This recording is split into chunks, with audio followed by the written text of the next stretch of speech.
नमस्कार दोस्तों, मेरा नाम है विजय कुमार। आप देख रहे हैं कॉमिक्स पिटारा चैनल को। तो चलिए दोस्तों, वंडरमैन परमाणु की इस शानदार कॉमिक्स को शुरू करते हैं, जिसका नाम है प्रोफेसर एनिमल। आप देख सकते हैं इसका कवर पृष्ठ कुछ इस तरह का है, देख सकते हैं। रात, जिसका अंधकार दावत देता है उन्हें, जिनके इरादे और काम रात के अंधकार की तरह ही काले होते हैं। चीख को गले में ही घोट ले, वरना गला ही घोट दूंगा। निकाल, क्या क्या है तेरे पास। लेकिन रात के अंधकार का इस तरह फायदा उठाने वाले नहीं जानते कि इसी अंधकार को चीरकर अपराध रोकने आता है। पीले चुस्त लवादे को पहने वो शख्स, जिसका नाम है परमाणु। दिल्ली की आंख कहते हैं परमाणु को। वो आंख धाड़ जो अंधकार को चीरकर उसमें छिपे तुम जैसे जुर्म के कीड़े को उनके अंजाम तक पहुंचाती है। जुर्म करने वालों का अंजाम यानी जेल, जिसका नाम सुनकर अच्छे अच्छे मुजरिमों के तिरपन कांप जाते हैं।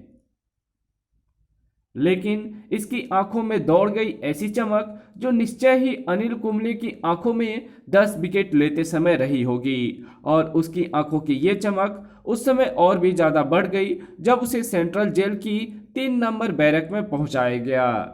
किस्मत मेरा पूरा पूरा साथ दे रही है, तभी तो मैं इस बैरक में आ पहुंचा हूं जहां पहुंचना मेरा मकसद था। अब मुझे इस बैरक में ढूंढना है उन 3 कैदियों को जो मुझे कहते हैं, भैया तुम यहाँ। हाँ, तुम तीनों को बाहर निकालने के लिए मुझे जानबूझकर जुर्म करके यहाँ आना पड़ा। मेरे बेगुनाह भाइयों की सारी जिंदगी जेल में गुजरे, ये मुझे मंजूर नहीं। ये हिंदुस्तान की सबसे सुरक्षित जेल है। तुम हमें यहां से निकालोगे कैसे? क्या जादू की पुड़िया है तुम्हारे पास? नहीं, मेरे पास उससे भी बड़ी चीज है। मैं दिखाता हूं तुम्हें। उसने तुरंत ही मुंह खोलकर अपने दांतों में फंसा एक धागा थाम लिया और फिर वो धीरे धीरे उस धागे को खींचने लगा। कुछ ही पलों बाद धागे से बंधी एक लंबी सी थैली उसके पेट से निकलकर उसके हथेली पर रखी हुई थी। वाह, बड़ी अच्छी जगह पर तुम इस थैली को छिपाकर जेल में लाए। लेकिन इसमें है क्या? मेरे यानी तुम्हारे भाई प्रोफेसर एनिमल का बनाया वो करिश्मा, जिसके सहारे हम आज रात ही इस जेल से फुर हो जाएंगे। रात के अंधकार में जेल में क्या घटा किसी को कुछ पता ना चला। लेकिन सुबह जेल में हंगामा बरपा हो गया। आजीवन कारावास की सजा पाए 3 सगे भाइयों के साथ कल ही जेल में आया नया कैदी भी फरार हो गया। कैसे कैसे हुआ ये एक ऐसा सवाल था जिसका ना तो किसी को जवाब मालूम था और ना किसी को ये मालूम था कि आने वाले दिनों में शहर में ऐसे सवालों की भरमार होने वाली है। और उसकी शुरुआत हो रही थी शहर के हरियाणा नेशनल बैंक से, जहां घुस रहे थे वे 2 अवांछित ग्राहक, जिनके अंदर पहुंचते ही बैंक में आतंक फैल गया। ई, ई, गोरीले। ओह, ये जरूर चिड़ियाघर से भागकर यहां आ गए हैं। जल्दी चिड़ियाघर जल्दी चिड़ियाघर वाले को फोन करता हूं ताकि वे इन्हें पकड़कर ले जाए। आ भड़ाक। टेलीफोन एक धमाके से उड़ गया था और वो धमाका किया था उस रिवॉल्वर की गोली ने जो एक गुरेले के हाथ में थमी थी। और वही रिवॉल्वर बता रही थी कि वे गिरेले चिड़ियाघर से भागकर नहीं आए थे, बल्कि बैंक लूटने आए थे। और उन्हें रोकने की कोशिश करना ठीक ऐसा था जैसा बाढ़ के पानी को रोकना। आ सर, हमें कुछ करना चाहिए। कुछ करने की जरूरत नहीं है। देख नहीं रहे उनके सिर पर खून सवार है। चुपचाप सिर छिपाकर पड़े रहो। किसी ने चू तक ना की। जो किया गुरेले ने किया। और करके उड़न छू हो गए। शहर में घटने वाली ऐसी घटनाओं को जांच और तह तक पहुंचने की जिम्मेदारी अक्सर इंस्पेक्टर विनय को सौंपी जाती है। तो तुम कह रहे हो कि गोरेले की ड्रेस पहने 3 लुटेरे बैंक में घुसे और सारा कैश लूट कर ले गए? जी नहीं, मैं ये नहीं बल्कि ये कह रहा हूं कि 3 गोरेले हाथ में रिवॉल्वर लिए बैंक में आए और बैंक को लूट कर चले गए। कमाल है, जिससे पूछो यही जवाब देता है कि बैंक को लूट कर ले जाने वाले गोरिल्ले थे। लेकिन ऐसा कैसे हो सकता है? गोरिल्ले लूटपाट कैसे कर सकते हैं, और वो भी हथियार बंद होकर? क्या सोचने लगे इंस्पेक्टर साहब? कहीं ये जानकर घबरा तो नहीं गए कि इस बार तुम्हारा सामना गोरिल्लों से होने वाला है?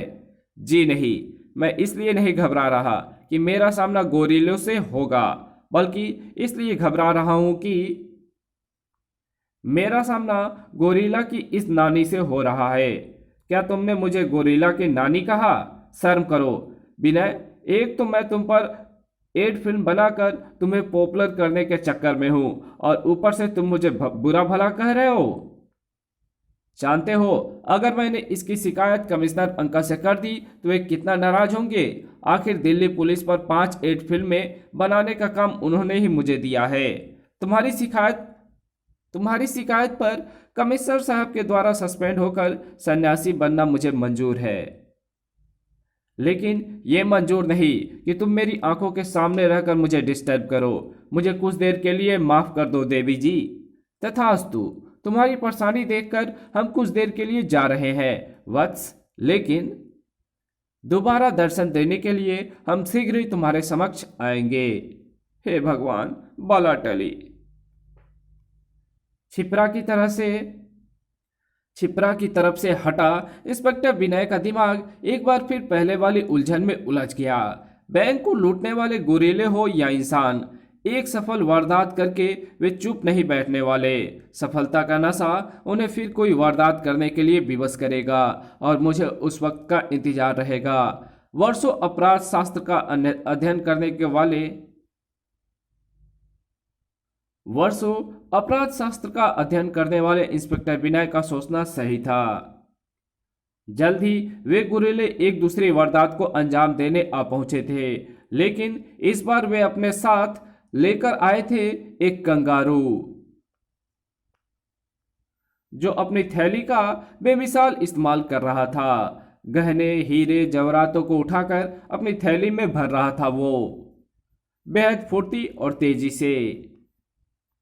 और तब जब लबालब भर गई उसकी थैली, भूरी भूरी, ये काम पूरा होने का संकेत था। और काम पूरा होने के बाद कौन रुकना चाहता है? लेकिन आज उन्हें रुकना था, क्योंकि उन्हें रोकने आ पहुंचा था परमाणु।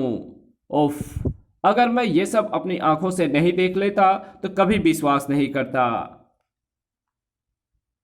लेकिन अभी मुझे अपनी आंखों से उस सच्चाई को भी देखना है जो इन गोरोले और कंगारुओं के ड्रेस के पीछे छिपी है। बेल्ट की सहायता से परमाणु जितनी तेजी से आगे बढ़ा था, उस बार ने उसे उतनी ही तेजी से पीछे धकेल दिया। परमाणु की आंखें ऐसी फटी रह गई जैसे किसी की हथेली पर सरसों की खेती लहलाती देख ली हो। उफ, इन्हें गोरिल्ले की ड्रेस में इंसान समझना बेकार है। ये असल में गोरिल्ले ही हैं। किसी इंसान के वार में इतनी तेजी और इतनी फुर्ती नहीं हो सकती। और अगर ये दोनों असली गोरिल्ले हैं तो ये भी असली कंगारू है। उफ, ये तो गोली चला रहा है, और वो भी इंसानों की तरह निशाना लेकर। गोली से बचने के चक्कर में परमाणु एक गोरेले के फेंके उस स्कूटर का निशाना बन बैठा। तड़प कर जैसे ही नीचे गिरा परमाणु, वैसे ही उछलकर उसकी छाती पर सवार हो गया एक और गोरिल्ला। उफ, ये मेरा गला घोंटकर मुझे मारने के चक्कर में है, जबकि इसके दोनों साथी यहां से भागे जा रहे हैं। मैं उन्हें रोकने के लिए कुछ नहीं कर सकता, क्योंकि इस समय तो मुझे इस शैतान के हाथों अपनी सांसों को बंद होने से रोकना है। उफ, अपनी ताकत का एक एक कतरा इस्तेमाल किया परमाणु ने। इस कहानी को यहीं खत्म करते हैं। इसके आगे कहानी पढ़ेंगे इसके पार्ट 2 में। तो मिलते हैं इसके दूसरे पार्ट में। तब तक के लिए बाय। वीडियो अच्छी लगी तो वीडियो को लाइक कर देना, चैनल पर नए हो तो चैनल को सब्सक्राइब जरूर से कर देना। Thanks for watching my videos.